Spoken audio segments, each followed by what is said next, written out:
तो सुभाष चंद्र बोस पढ़ते थे, इनके बहुत अनेक उदाहरण है, बहुत बातें हैं। मैं दो चार आपको याद आ रही है कि स्कूल में एडमिशन हुआ तो इंग्लिश तो सीखे, लेकिन बंगला में एडमिशन के निबंध लिखने के लिए खड़े हुए तो इनका निबंध में जो उन्होंने कहा एक चित्र बनाइए, तो चित्र बनाया और निबंध लिखा। तो उसको जब क्लास टीचर ने सबके सामने पढ़ करके सुनाया तो पूरी क्लास हंसने लगी कि देखिए साहब बंगला भी नहीं जानते। फिर उन्होंने बंगला भाषा में सीखना शुरू किया और जब उसकी परीक्षा हुई वर्ष के अंत में तो सबसे एक नंबर पर सुभाष चंद्र बोस थे। तो ऐसे मतलब कोई भी व्यक्ति, कोई बालक, वो तो इनोसेंट है, न वो शब्द जानता है, न भाषा जानता है, न कोई वाक्य जानता है, सब यहीं पर जन्मते हैं। लेकिन जिनको थोड़ी सी बात लग जाती है और उसे फिर संकल्प के साथ में आगे बढ़ते हैं तो वो बहुत ऊंचे और बहुत दूर तक पहुंचते हैं। उसमें 2-3 महीने की छुट्टियां जो होती हैं गर्मी में, उसमें जाकर के हैडा में काम किया, बिना इस बात के चिंता किए हुए कि ये इन्फेक्शन मुझे भी लग जाएगा, बढ़ रहा है। लेकिन कितने लोगों की मृत्यु हो रही थी। उस जमाने में सलाइन चढ़ाना शुरू हो गया था, उससे जीवन बच रहा था। एक बार स्मॉल बॉक्स फैली, उसमें काम करने के लिए सब सामाजिक रूप से सब जगह गए। तो इस तरीके से इनके तमाम सामाजिक कार्य करने के अनेक बचपन से ही वो उसमें सब में लगे रहे। कहानी है तमाम, इन्होंने जो पत्र लिखा कर 12-13 साल पे अपनी माँ को पत्र लिखाया, उसे देखिए उस पत्र में क्या लिखते हैं। उस पत्र में बहुत बातें हैं, लेकिन एक बात मैं आपको बताना चाहता हूँ। माँ से ये सवाल कर रहे हैं कि माँ, हमारे देश में कोई ऐसा महान व्यक्ति नहीं है जो इस हालात को जो हमारे अंग्रेजों ने बना रखे हैं और इनको बदलने के लिए अपना बलिदान दे दे। जब तक कोई बलिदान नहीं देगा तब तक ये देश आगे नहीं बढ़ेगा। ये बहुत बड़ी दुर्दशा हो रही है, तो इसे कौन ठीक करेगा? गोपाल नाम का एक क्रांतिकारी था और गोपाल नाम के उस क्रांतिकारी से इनके बड़े अच्छे संबंध थे। उसको फांसी की सजा हो गई। तो उसकी इतना आतंक था और उसका दोष क्या था? एक जुलूस निकल रहा था आजादी की नारे को लेकर के, तो उसमें वंदे मातरम वंदे मातरम वंदे मातरम जुलूस के लोग कहा करते थे। तो अंग्रेजों ने बैन कर दिया था कि वंदे मातरम कोई नहीं कहेगा, यदि कहेगा तो उस पर उसके खिलाफ कड़ी कार्रवाई करेगी। तो ये उन्होंने वंदे मातरम सबने तय कर लिया कि हमारा जुलूस मौन निकलेगा, हम वंदे मातरम नहीं करेंगे। लेकिन वंदे मातरम लिख लिख करके अपने उस पे उन्होंने फिर अंग्रेजों ने घोड़े पे दौड़ाना शुरू किया, लाठीचार्ज किया। जब लाठीचार्ज किया, घोड़े दौड़ाना शुरू किया, हर तरीके से एक प्रोवोकेशन था, उत्तेजित करने की एक साजिश थी अंग्रेजों की। फिर उसमें से वो गोपाल नाम का जो लड़का था, उसने जोर से कहा वंदे मातरम, और सारा का सारा जुलूस और भीड़ वंदे मातरम। उसको अरेस्ट करने की कोशिश की गई, वो नहीं हुआ, गोली चल गई। 79 लोगों पर गोली चला अंग्रेजों ने और वो लड़का मारा गया। उसका पोस्टमार्टम हुआ, इतना दहशत फैला दी पूरा आगरा कैलकाटा जो है वो बंद। अब उन्होंने कहा इसकी डेड बॉडी कोई घर का आदमी हो तो ले जाए, तो कोई आदमी उसकी डेड बॉडी को लेने नहीं पहुंचा। तो बाबू सुभाष चंद्र बोस पहुंचे। जब ये पहुंचे, उन्होंने कहा आपसे जानते हैं? हाँ मैं जानता हूँ। आप इसका शव लेने आए? मैं शव लेने आया। दस्तखत किए, जो कुछ हुआ अपनी कस्टडी में लेकर भोपाल को लेके आए, उसका अंतिम संस्कार किया। असली बात क्या है कि ये जीवन आगे बढ़ता है, परिस्थितियां विपरीत होती हैं। कभी कभी आपके जीवन और आपका प्राण जो है वो भी संकट में होता है और हर तरीके से आपको कष्ट और सामने दिखाई देता है कि अंधेरा और भूत कोई दिखाई दे रहा है। लेकिन उसमें भी जो लोग बिना किसी चिंता किए हुए निडरता से जो बढ़ते हैं, तो वही तो सुभाष बनते हैं।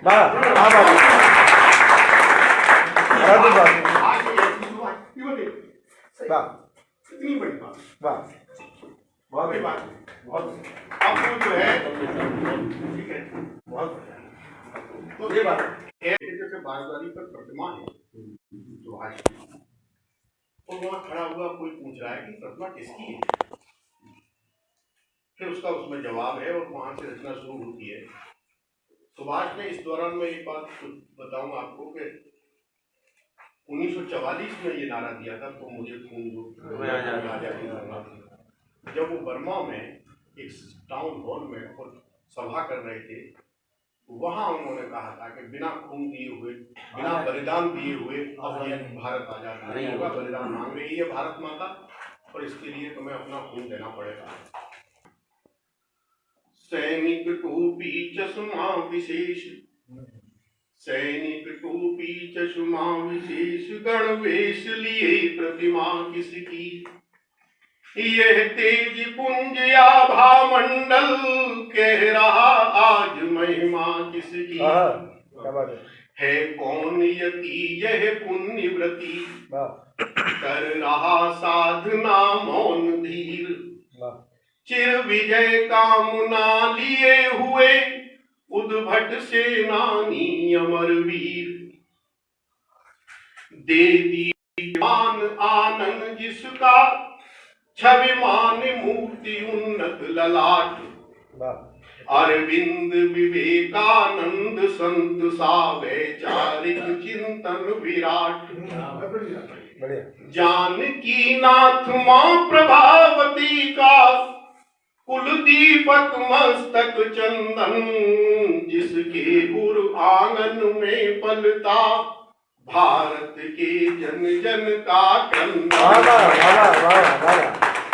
जिसने अंग्रेजी सत्ता की सेवा का सुखवासन छोड़ा, चुन लिया कंठ का कीर्ण पंथ, चिर वैभव सिंहासन छोड़ा, जिसकी ओजस्वी वाणी से सोई तरुणाई जगती थी, भारत के सूखे हाड़ों में चिंगारी रोज सुलगती थी, भारत माँ का आजाद शेर, हत प्रभु सा छोड़ प्रशासन को, निज वेश बदल काबुल पहुंचा, दे गया चुनौती शासन को, पेशावर मध्य रूस होकर जर्मन जिसका गंतव्य रहा, स्वाधीन बने मेरा भारत चिर संकल्पित मंतव्य रहा, जापान देश का साथ मिला, जग पड़ी जवानी भारत की, क्या बात है, बढ़िया। जापान देश का साथ मिला, जग पड़ी जवानी भारत की, बन गई फौज आजाद हिंद जो बनी बहुत अच्छा, बहुत अच्छा, बढ़िया। सागर की लहरें झूम उठी, भारत माता भी मुस्काई, जो सिंह माद से निकल पड़े, नवयुवकों ने ली अंगड़ाई, माटी का कण कण बोल उठा, आओ वीरों जयगान करो, संकट में मातृभूमि अपनी, हे यार पुत्र बलिदान करो, जननी के पावन चरणों में ये शीश समर्पित कर दो तुम, माँ काली का खाली खप्पर अब अरिशोणित से भरो।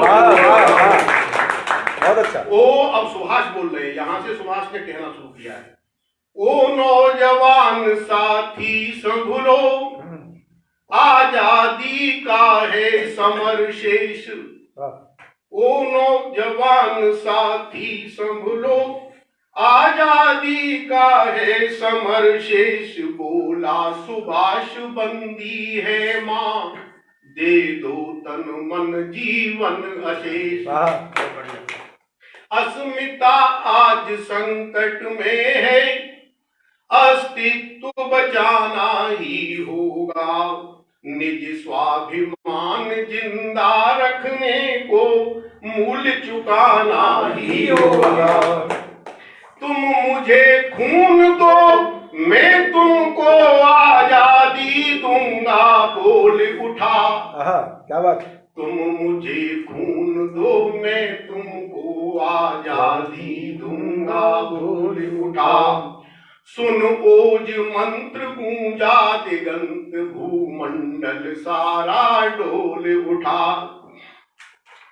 प्राणों के ज्वाल दीप रख दो, सुभाष कह रहे हैं, प्राणों के ज्वाल दीप रख दो, यह अंधकार मंजूर नहीं। वाह वाह वाह। बोलो जय हिंद, चलो दिल्ली, अब दिल्ली ज्यादा दूर नहीं। ये नारे थे उनके, चलो दिल्ली, दिल्ली ज्यादा दूर नहीं। प्राणों के ज्वाल दीप रख दो, यह अंधकार मंजूर नहीं। बोलो जय हिंद, चलो दिल्ली, अब दिल्ली ज्यादा दूर नहीं।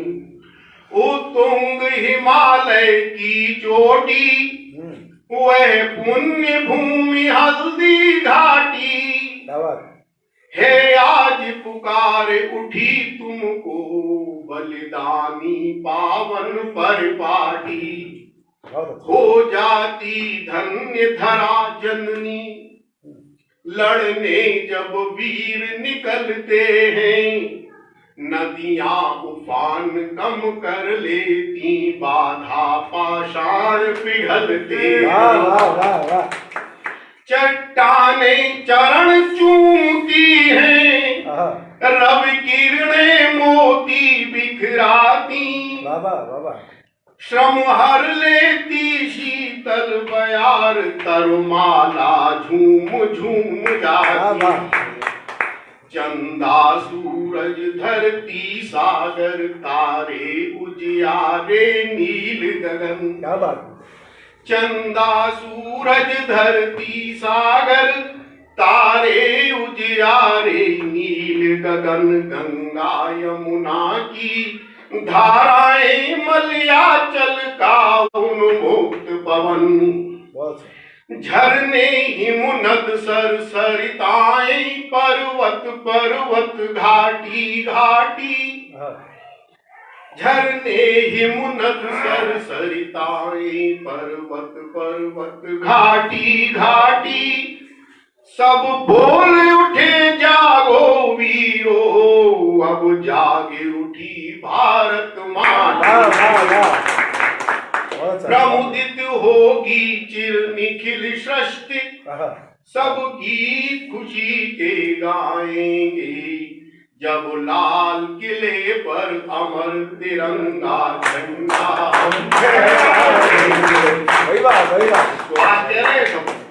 स्वातंत्र सूर्य इस धरती पर निकलेगा पहली बार मित्र। जनगण मन का सुख लौटेगा, बदलेगा जग का मानचित्र। जो स्वप्न तैरते आंखों में, उनको निश्चित आकार मिले। कर्तव्य निभाते आए जो, उनको समुचित अधिकार मिले। आयुध उपकरण न संसाधन पर, उसने हिम्मत कब हारी। आयुध उपकरण न संसाधन पर, उसने हिम्मत कब हारी। जा चढ़ा फौज लेकर अपनी, सरहद पहुंचा विप्लवकारी। बर्मा सिंगापुर तक पहुंचा, बारूद तोप संगीन लिए। साहस के बल पर निकोबार हो, अंडमान भी छीन लिए। पर विधि ने कब स्वीकार किया, उसका भी है अपना विधान। क्षण भर को जैसे वक्त रुका, झुक गया धरा पर आसमान। विस्फोट हुआ परमाणु बम, जापान देश की हुई हार। मानवता सिसक सिसक रोई, करुणा प्लावित थी अश्रुधार। ढल चला सूर्य, घिर गया तिमिर, धीरे धीरे बढ़ चली रात। लालिमा बिखेरे प्राची में, मुस्काया फिर मंजुल प्रभात। सीमा से फौजें लौट चली, निज वीरोचित अभिमान लिए। माटी की पावन गंध लिए, संकल्प लिए, अरमान लिए। अब सुभाष पे साथियों को समझा रहे हैं फौज वहीं सरहद पे। बोला सुभाष है लक्ष्य निकट, साथी तुम मत होना निराश। बोला सुभाष है लक्ष्य निकट, साथी तुम मत होना निराश। इस वीर प्रसूता धरती मां की गोदी में अनगिन सुभाष। अवसाद निराशा अंधकार में एक किरण बाकी रहती। सुभाष समझा रहे हैं। अवसाद निराशा अंधकार में एक किरण बाकी रहती। जब तक है श्वास शेष धड़कन, बढ़ते रहना कहती रहती। कब तटबंधों ने बांधा है सागर में उठते पानी को। है कौन बांध सकता भारत की विप्लव तरुण जवानी को। अब माँ से बात कर रहे हैं, जाने को तैयार है, प्लेन तैयार है। माँ सोए के हर जागे उठे, माँ सोए के हर जाग उठे है। जाग उठा विश्वास नया, तेरे प्रणवीर सपूत चले अब गढ़ने कोई धारा। तन का दीपक मन की बाती, तन का दीपक मन की बाती। जल उठे करूं वंदन तेरा, क्या बात है। पूजन अर्चन अभिषेक करूं मां, रक्त बने चंदन मेरा। मैं रहूं रहूं या नहीं रहूं, भारत माता से। मैं रहूं रहूं या नहीं रहूं, तू नहीं रहेगी पराधीन। मैं रहूं रहूं या नहीं रहूं, तू नहीं रहेगी पराधीन। प्रज्वलित दीप की लौ से ही जलते असंख्य दीपक नवीन। तैयार खड़ा है वायुयान साथी तत्पर ले जाने को। आऊंगा शीघ्र वचन मेरा, तेरा वैभव लौटाने। उषा छलकाने वाली है, आजादी का उज्ज्वल प्रकाश। मैं चलूं सुनहली किरणों का, कर लूं स्वागत बोला सुभाष। माँ की रज कण मस्तक पर रख, माँ की रज कण मस्तक पर रख। पल भर में ओझल थी काया। चल दिया। माँ की रज कण मस्तक पर रख, पल भर में ओझल थी काया। जैसे घन कर जन में तिपती दुर्ती, चपला की जो चंचल छाया। और सुभाष चले गए। धन्यवाद बहुत। वाह